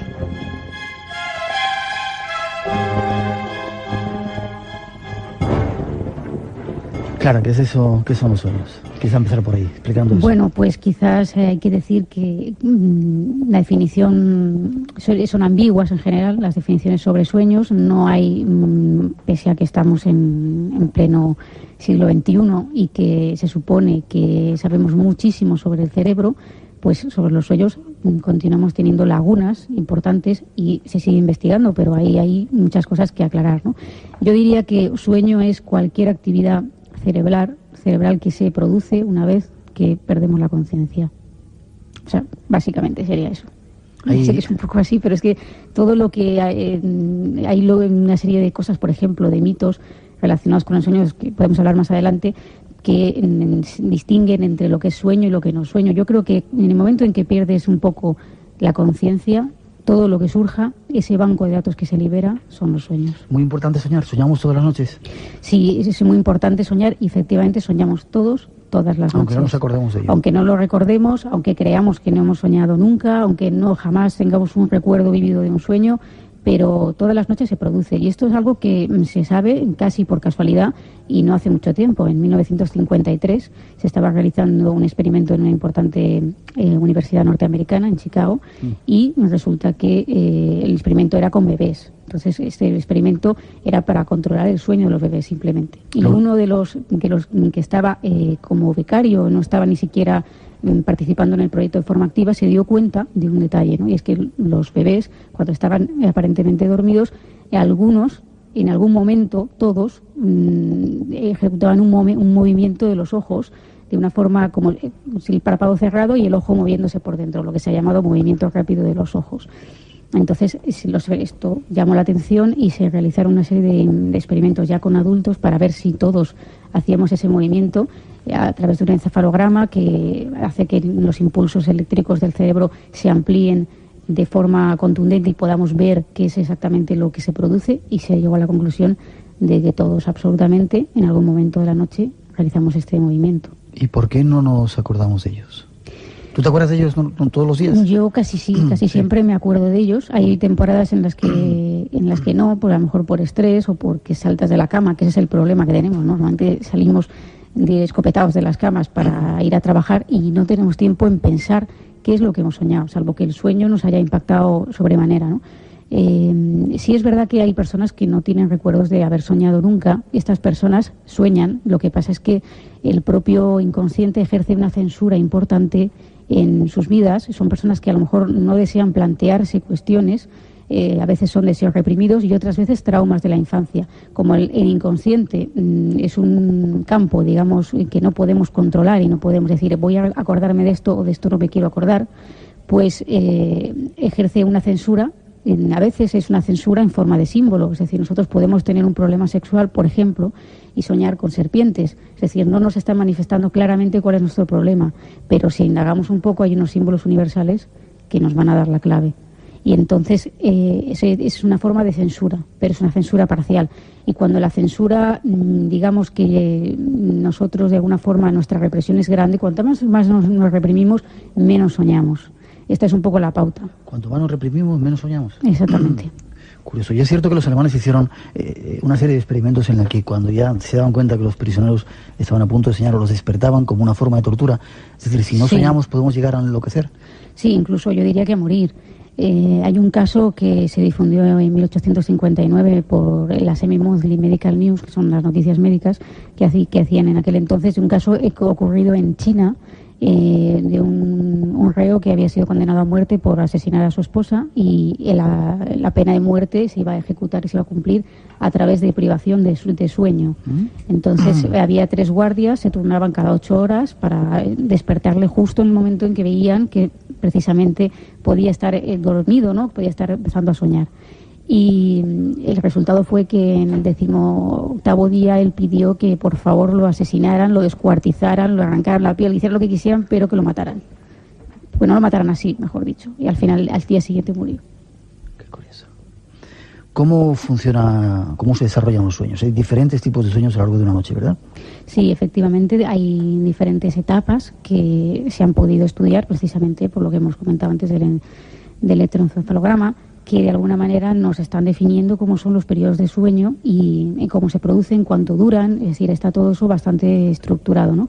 Entonces, pues digamos que nosotros de alguna manera dormimos, nos metemos en la cama y en ese momento se produce una especie de desconexión, de relajación, que en la que estamos en un periodo, lo que llamamos el duerme-vela, que serían un periodo en el que tenemos una cierta conciencia de lo que sucede fuera, digamos, en la vida real, pero al mismo tiempo no estamos del todo despiertos. Es decir, hay una especie de tierra de nadie en la que se producen una serie de ensoñaciones, más que de sueños, que serían los sueños hipnagógicos, que son pues una serie de imágenes que vemos que muchas veces se manifiestan en forma de caras amenazantes que se acercan al soñador, y son donde se producen muchas veces terrores nocturnos que hacen que nos despertemos.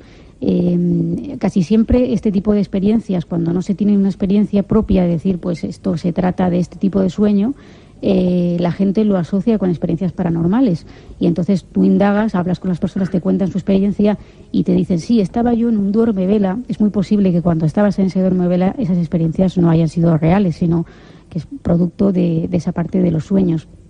Que por otro lado se puede hacer, a lo mejor habrá gente que diga pues yo no he tenido nunca eso, yo no he visto ninguna cara amenazante ni me ha pasado nada extraño, ¿no? Se puede hacer un experimento que pueden hacer los oyentes esta misma noche después de acabar el programa, por supuesto. Vale, vamos con ello. Que consiste en tumbarse en la cama y colocar el brazo en alto, aunque el codo apoyado en, pues, o en el cuerpo o en la cama, para que tampoco sea una tensión muy grande, ¿no? Y parece difícil quedarse dormido en esa postura, pero eso ¿Derecho o izquierdo? ¿Cualquiera de los dos? Cualquiera de los dos. Ya. Sucede que en un momento determinado la tensión muscular se pierde y el brazo cae, y en ese momento nos despertamos. Que en ese momento recuerden lo que estaban soñando o viendo, probablemente se van a sorprender, porque quizás hayan visto monstruos y caras extrañas. ¿Sí? Sí, incluso algunas experiencias de visitantes de dormitorio que no lo son tales, es decir, que se asocian a eso, pues eran unas caras que estaban frente a mí, caras horrorosas, monstruosas, que muchas veces son simples imágenes hipnagógicas. ¿Y eso ocurre todas las noches? Sí, es un periodo que tenemos todas las noches, antes de dormirnos y antes de despertar, que serían las imágenes hipnopómpicas, son parecidas. Ya. Ese sería, digamos, el primer tipo de sueño. Sí, ¿no? el primero, ensoñación, podemos decirlo así, para diferenciar. Luego, pues entramos en una fase de sueño más profundo y pasados unos minutos accederemos a lo que sería un periodo REM, es decir, un periodo de movimiento rápido de ojos que hemos explicado antes, en los que se producen los sueños más vívidos, más profundos, los que pues solemos recordar. Es decir, normalmente cuando recordamos los sueños, cuando suena el despertador es porque nos han pillado en un periodo REM. Pero eso no quiere decir, porque hay también una especie de mito con que solamente se sueña durante ese periodo. Eso no es cierto. Es verdad que un 80 y tantos %, un porcentaje bastante alto de personas que se despiertan en ese periodo son despertadas y se les interroga y dicen estaba soñando, ¿no? Pero también es verdad que se ha hecho la prueba a despertar a personas en los periodos no REM, en los que se supone que la gente no sueña, y hay un 17% de casos de personas que estaban teniendo otra clase de sueños que son generalmente más auditivos que visuales y que se asemejan a conversaciones, ¿no? Les llaman los sueños menores, que muchas veces nos pasa que a lo mejor hemos estado tomando unas copas con unos amigos, llegamos a casa, nos acostamos y de repente parece como si estuviéramos reproduciendo la conversación que hemos tenido con esos amigos como modificaciones. Esos serían los sueños menores que les llaman. Y luego estaría pues los sueños REM, que son mucho más vividos, que no hace falta explicarlos porque todos no todos, pero la mayoría nos acordamos de ese tipo de sueños, y que son sueños bastante más largos en tiempo, y siempre después de los periodos REM hay un pequeño periodo de despertar, pero que nosotros no tenemos conciencia generalmente de él. Se inicia otra fase de sueño. Nos despertamos, no llegamos a despertarnos, ¿no? Sí, nos despertamos ligeramente y volvemos otra vez a caer en un sueño profundo hasta que se produce otro periodo REM, y así sucesivamente durante toda la noche podemos tener 3 o 4 sueños, incluso alguno más, y digamos que así se sucede toda la noche hasta que ya por fin despertamos. Qué curioso, nos pasamos toda la noche trabajando ahí. Es que la paradoja, por eso se llaman sueños paradójicos a los periodos REM muchas veces, porque es paradójico que el cerebro, cuando nosotros estamos tumbados en la cama en una posición totalmente inmóvil, pensemos un momento en ello. Si pensamos que nosotros todas las noches nos metemos en una cama y que entramos en un estado diferente totalmente al supuestamente real, porque hay gente que defiende que quién sabe si la existencia real es esta o la que estamos durmiendo, ¿no? Ajá. Pues es un poco, nosotros entramos en una especie de fase de relajación, incluso la temperatura corporal desciende, por eso nos tapamos, y se produce, digamos, una actividad paradójicamente muchísimo más alta que cuando estamos despiertos. Es decir, el cerebro no descansa, el cerebro sigue continuamente en movimiento y pensando y retorciendo, por así decirlo, todo lo que hemos vivido en los últimos días y aquellas cosas que han quedado grabadas en el pasado, que han quedado en el inconsciente. Hay otro tipo, ¿qué son las pesadillas? Bueno, las pesadillas son, por así decirlo, cuando nosotros ejercemos una censura, que hemos explicado antes un poco por qué se olvidan los sueños, esa censura a veces no es suficientemente fuerte, y entonces nos surgen una serie de sueños aterradores, pesadillas, sueños desagradables, que lo que hacen es simplemente recordarnos que tenemos algo pendiente. Esos sueños, las pesadillas, es quizás los sueños más enriquecedores, siempre y cuando no sean muy repetitivas, muy recurrentes, porque claro, eso termina por desgastar a cualquiera, ¿no? Pero cuando una pesadilla se repite, o simplemente una pesadilla que nosotros no recordamos haber tenido, nos están dando una información que nos damos nosotros mismos realmente. Es el inconsciente quien nos está manifestando una serie de circunstancias que han quedado ahí, que no están resueltas, que nos preocupan, aunque lo queramos tapar y negar, y que como nuestra represión no es suficientemente fuerte, porque nuestro problema es más grande que esa represión, se manifiesta en una forma de pesadilla. Curioso. Los niños has dicho que soñaban también, ¿verdad? Sí, claro. ¿Los animales sueñan? Sí, en algunos sí. Casi toda la gente que tenga perros y gatos en casa habrá observado cómo hacen movimientos extraños y ladran y parece que están corriendo por el campo, ¿no? Es decir, ellos tienen su forma de soñar. De hecho, se han realizado experimentos con gatos concretamente, porque claro, decíamos que lo que es dormir, no el soñar, sino el dormir como parte fisiológica nuestra es bastante importante, ¿no? Pero realmente con 3 horas de sueño reparador se podría evitar el resto. Es decir, ¿el resto para qué? Entonces se plantea que es muy posible que nosotros necesitamos soñar de alguna forma. Claro, hay una barrera ética para experimentar con las personas en este campo, pero sí se ha hecho con gatos. Entonces ya hay un punto que está cerca del encéfalo, que lo que hace es que se coagula ese punto y entonces los gatos dejan de soñar y durante un tiempo pues manifiesta una conducta aparentemente normal, pero en otra fase más avanzada del experimento ese punto se quema, desaparece, lo destruyen y entonces los gatos manifiestan un comportamiento extraño con alucinaciones y con comportamientos muy, muy raros hasta que finalmente mueren. Es decir, esto no podemos experimentarlo con personas, pero es importante destacar que dormir y soñar, sobre todo soñar, quizás sea una de las necesidades más importantes y más cotidianas al mismo tiempo que todos poseemos. Unas cuantas preguntas, luego pasamos ya a la segunda parte del programa con algunos significados de sueños. Dicen que se puede soñar si uno no duerme nunca. Uno tiene que dormir, ¿no? Hombre, claro. Es decir, el soñar... se puede soñar despierto, eso está claro, pero... Es otro tipo de... Es otro tipo de sueño, ¿no? Entre comillas. Ya, hay una persona que dice que ha soñado con una persona, valga la redundancia, la que no veía desde hace más de 20 años, y hoy la ha visto y se la ha encontrado. Eso sucede en los sueños. Nos avisan a veces de que vamos a encontrarnos con alguien. Sí, luego hay una parcela, porque claro, estamos hablando de los sueños desde una perspectiva totalmente racional, pero hay una parcela de los sueños en la que nosotros no tenemos un control estricto de por qué sucede ni cómo sucede. Incluso hay personas y colectivos como psiquiatras o psicólogos que todavía niegan la posibilidad de la existencia de esta parcela, y es simple y llanamente que existan una serie de sueños que desarrollen ciertas personas, no todas, en las cuales se les manifiesten informaciones de futuro, cosas que van a suceder o que van incluso de forma telepática, no tiene por qué ser una premonición. Pero para las personas que les interesa el tema de todo lo paranormal y que aceptan de alguna manera la premonición en estado despierto, quizás el campo de los sueños sea mucho más propicio para tener fenómenos paranormales y para desarrollar de alguna forma capacidades ocultas, porque es un periodo en el que somos totalmente libres, nadie nos pone una censura. Ya. Y eso es algo que no sabemos por qué se produce, pero efectivamente se dan en muchos casos. Uno puede hacer viajes astrales en la noche a través de los sueños, es decir, hacemos viajes astrales, nos desplazamos astralmente. Sí, se pueden realizar, hay experiencias de viaje astral con algunas técnicas que se desarrollan, que a veces, pues, si no se controlan bien, pueden resultar un poco traumáticas, ¿no? Sobre todo cuando no se espera, ¿no?, que esto suceda. Pero es un campo en el que ahí entra ya una parcela más de lo que sería nuestra capacidad para fantasear y para soñar, ¿no?, para viajar. De alguna forma, los viajes astrales no entroncan tanto con lo que sería la parcela de los sueños más ortodoxa, ¿no? Ya.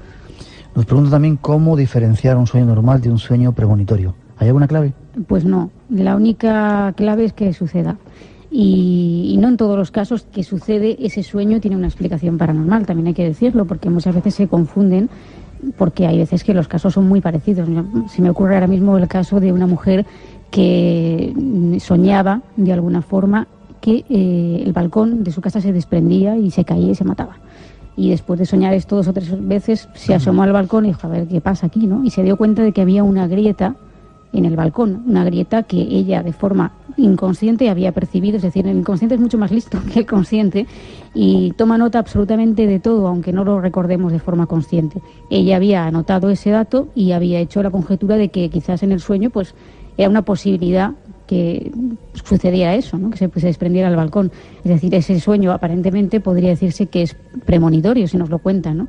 Pero cuando analizamos cada caso por separado y con todos los elementos que este caso lleva, podemos dar cuenta que a veces los sueños no siempre son premonitorios. Ya. Nos pregunto también qué puede significar que se sueñe siempre lo mismo. ¿Qué significa? Pues significa una fijación, un problema no resuelto, algo que nos obsesiona, que nos inquieta, que nos preocupa, algo que reprimimos, algo que hemos vivido y que no hemos superado. Es decir, depende de... Normalmente los sueños muy recurrentes, cuando son sueños que se repiten durante años, deberían ser consultados en algún especialista, porque a lo mejor intentando resolver ese problema dejaríamos de tener el sueño, sobre todo si es una pesadilla, ¿no? Ya. Nos preguntan también si en los sueños uno puede sentir daño físico. Porque hay gente que dice que se despierta con daño físico. Sí, yo conozco varios casos. Concretamente un caso me llamó la atención, que soñaba con su bisabuela, un chico que no había conocido a su bisabuela, nadie le había hablado de su bisabuela, no había visto una foto de su bisabuela, y una de las características del caso es que se despertaba con arañazos, que obviamente tiene la explicación más en que de alguna forma inconscientemente nosotros nos movemos, nos agitamos, y a veces pues es factible incluso pues que haya daños de ese estilo que parezcan casi como exorcista, ¿no? Pero es verdad que nosotros tenemos esas capacidades y muchas más. Ya. Y por último, antes de pasar a la segunda parte, ¿qué pasa cuando nunca se recuerdan los sueños? Es decir, ¿puede ocurrir eso? ¿Que nunca se recuerdan los sueños? Sí, es lo que hemos hablado antes un poco de la censura interna que ejercemos y que de alguna forma pues ese tipo de personas que tienen esa clase de problema, porque para mí es un problema, no reciben la información que su inconsciente tiene y que quiere mandarles. Ellos mismos se censuran. Hay técnicas para recordar los sueños. No es fácil, es decir, es un proceso trabajoso y además no sé hasta qué punto viable en muchos casos, pero es un tema que se da en algunas personas, ¿no? Hay gente que no recuerda soñar nunca. ¿Intentamos luego dar alguna técnica? ¿Intentas luego dar una técnica? Sí. Vale. Segunda parte, hay una segunda introducción, entramos rápidamente en ella e intentamos dar algunas claves a esos sueños que nos queréis contar.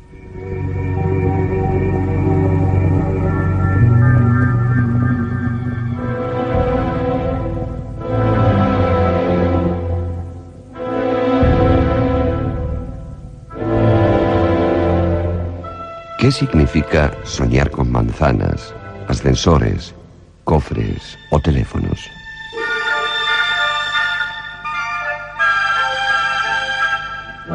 Porque en muchas ocasiones soñamos con que volamos, nos caemos, nos ahogamos o estamos flotando en medio de la nada.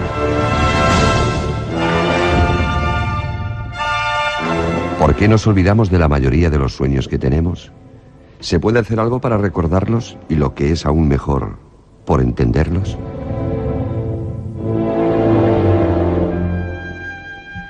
El mundo de los sueños ofrece toda una suerte de símbolos y claves que no son más que una información clara y concreta de nuestra vida.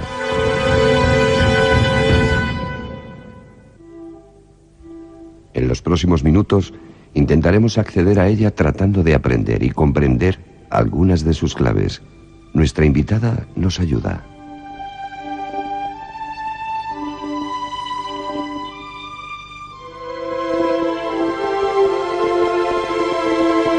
Hay un sueño, Clara, que yo creo que hemos tenido todos, que caemos, una sensación de caer y de caída. ¿Qué significa esto?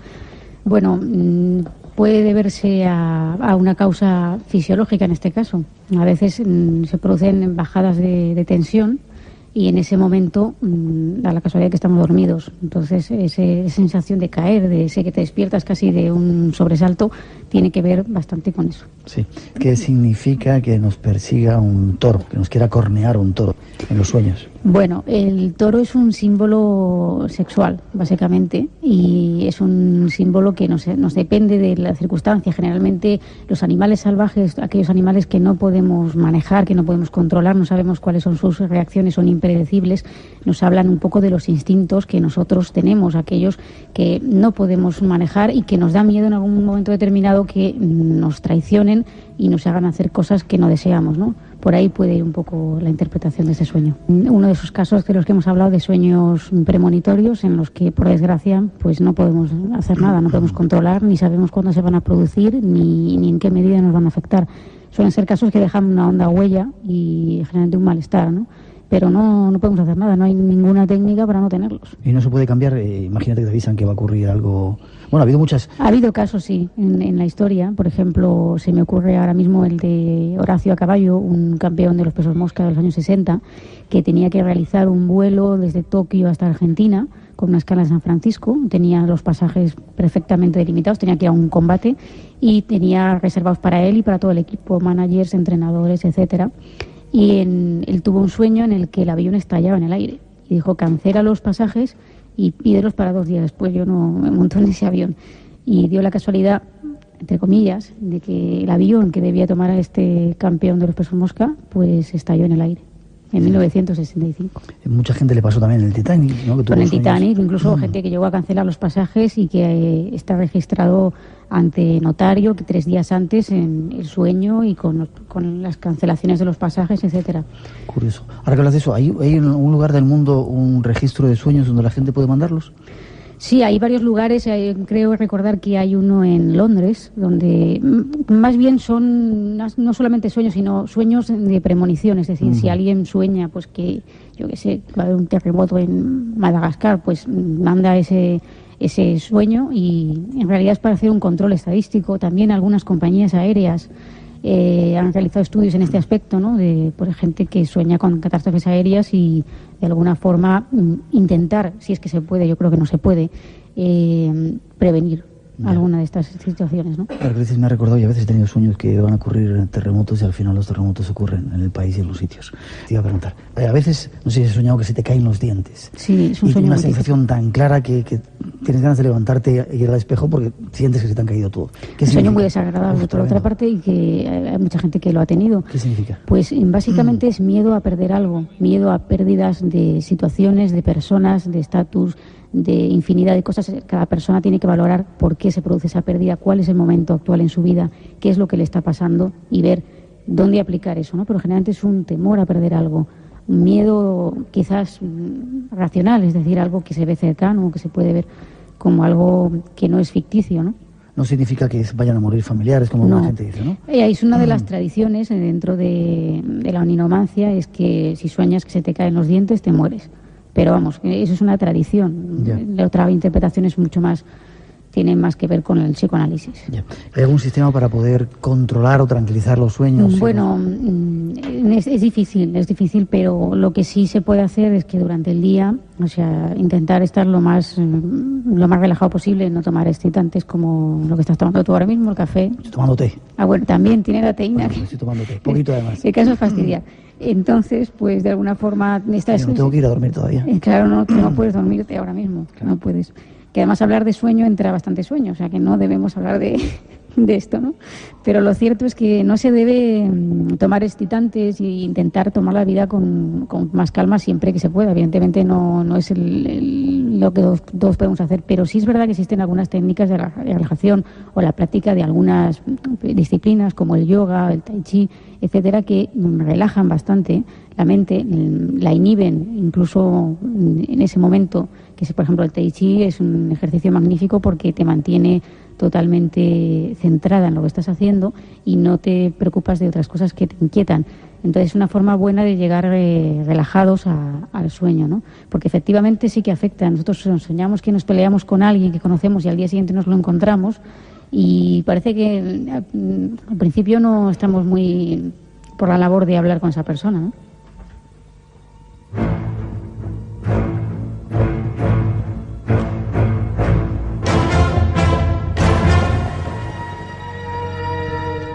Hay mucha gente que sueña que también se mueren los familiares. ¿Eso significa que se van a morir? ¿Puede ser un aviso premonitorio de que alguien va a morir? O puede no serlo. Es decir, ahí dentro de la muerte de familiares es muy importante destacar qué tipo... Son sueños muy recurrentes en muchos casos y muy diferentes. Es decir, tú puedes soñar con la pérdida de un familiar, por ejemplo, que una madre sueñe que su hijo muere, pues es muy probable que el vínculo que existe de unión entre la madre y el hijo pues hace estar a la madre preocupada constantemente. Hay una serie de peligros reales que todos conocemos. Hoy día en la calle te puede pasar de todo, te puede ser un accidente, etcétera. Una serie de cosas que son reales y que son plenamente inquietudes normales y corrientes, y el soñar que un hijo muere o un familiar muere, pues muchas veces no tiene una interpretación, digamos, premonitoria.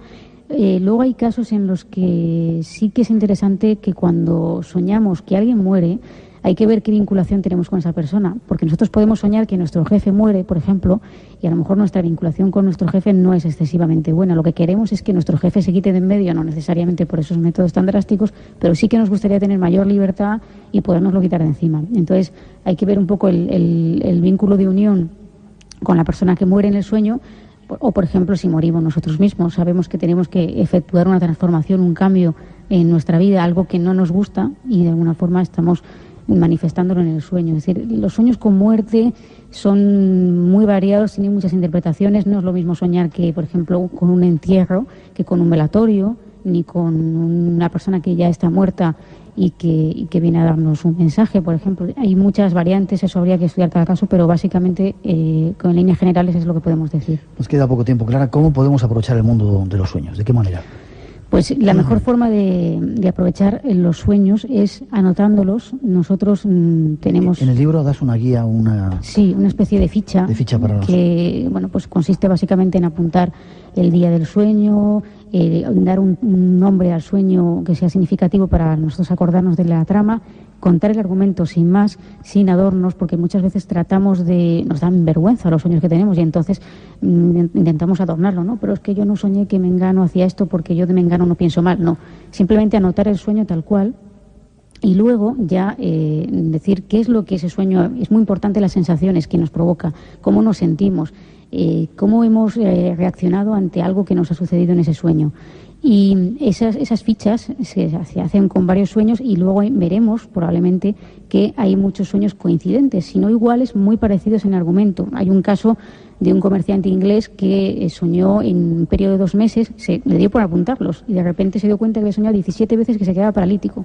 Al año siguiente se quedó paralítico. ¿Pero por qué? Porque estaba gestando una enfermedad que él no sabía. Es decir, esos sueños, si nosotros los analizamos en serie, nos dan una serie de informaciones importantes. Veremos que hay claves en ellos, que hay símbolos que se repiten. Esos son los símbolos que tenemos que investigar, que tenemos que ver incluso los símbolos propios, que no siempre coinciden con los símbolos de la mayoría, que a lo mejor pues hay alguien que sueña, por ejemplo, con los zapatos negros y cuando se va a casar y a lo mejor significa viudedad. Es decir, eso ya hay que ver un poco cada uno, cómo tenemos nosotros nuestra mente estructurada y descubrir nuestros propios símbolos, que son los más importantes de todos.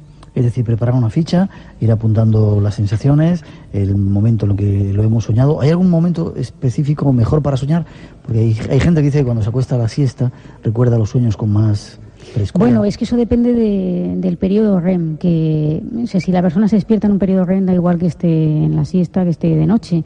Pero es verdad que hay gente pues que le favorece porque tiene más tranquilidad, más quietud en un momento del día. A lo mejor puede ser de día, no tiene por qué ser de noche. Y en ese momento los sueños son más, parece como más reales, más intensos, con un argumento más vivo, ¿no? Pero esto, digamos que se trata de encontrar el periodo REM. Es decir, las personas que no recuerdan soñar, que vamos a decir mucho que vamos a dar alguna clave, una de las cosas que pueden hacer es intentar cazar, entre comillas, un periodo REM. ¿Cómo hacerlo? Pues intentar colocar un despertador calculando, si nosotros nos dormimos a las 12, pues en 2 horas después, para ver si logramos cazar un periodo REM y sobre todo en el momento de despertar, no ponerse a hacer algo automáticamente, sino dejar reposar un momento y dejar que ese sueño fluya para poder apuntarlo o meterlo en una grabadora o lo que sea.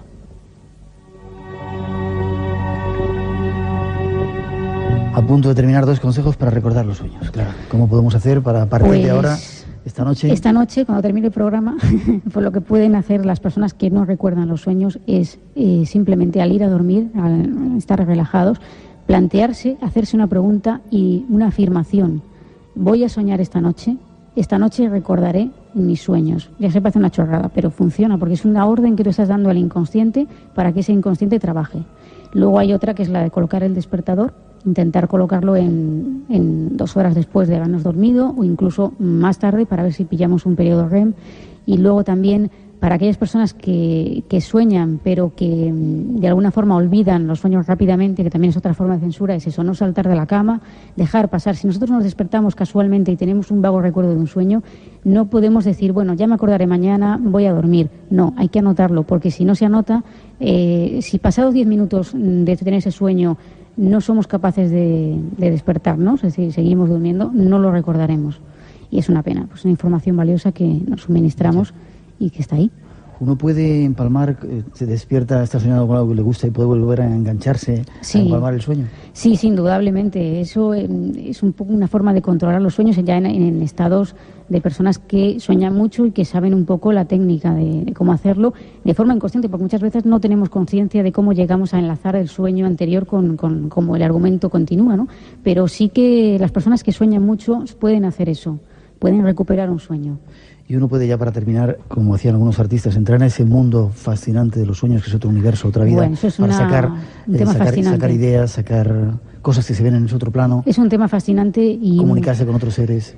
Es un tema inquietante, además, porque casi todas las grandes creaciones de la humanidad, si analizamos por dónde vienen a través de un sueño. Para dar una pincelada, un elemento práctico que se usa a diario en muchas casas, cuando el inventor de la máquina de coser estaba en ello y no sabía cómo solucionar el problema de la aguja, cómo meter la aguja, etcétera, para que eso cosiera, tuvo un sueño en el que unos salvajes le perseguían con unas lanzas, y las lanzas tenían la particularidad de tener la hoja como tienen las agujas, para enhebrar, ¿no? Con un agujerito en medio.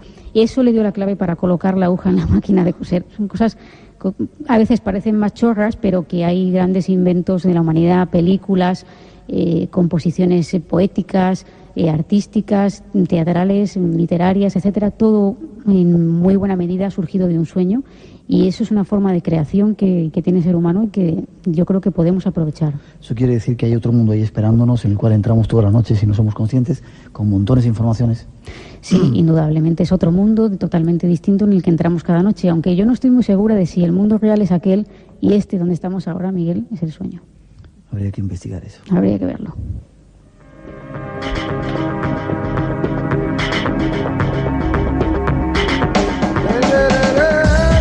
¿Y tú crees, Clara, que los sueños se hacen realidad?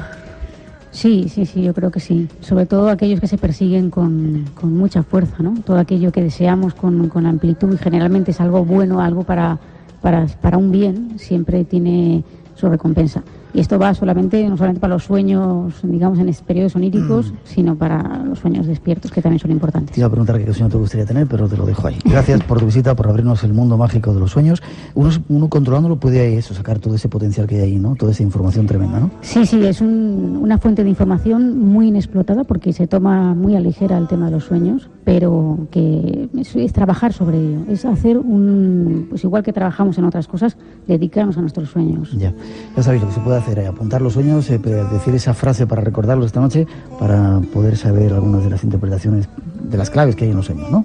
Sí, es una buena herramienta, aunque también, como decimos, hay que buscar los símbolos propios, aquellos que son intransferibles y que te pueden dar la clave de cosas muy internas, muy íntimas, y sobre todo que tienen que ver bastante con la infancia. Gracias, Clara. Gracias a vosotros. Espero verte pronto. Dámelo. Gracias.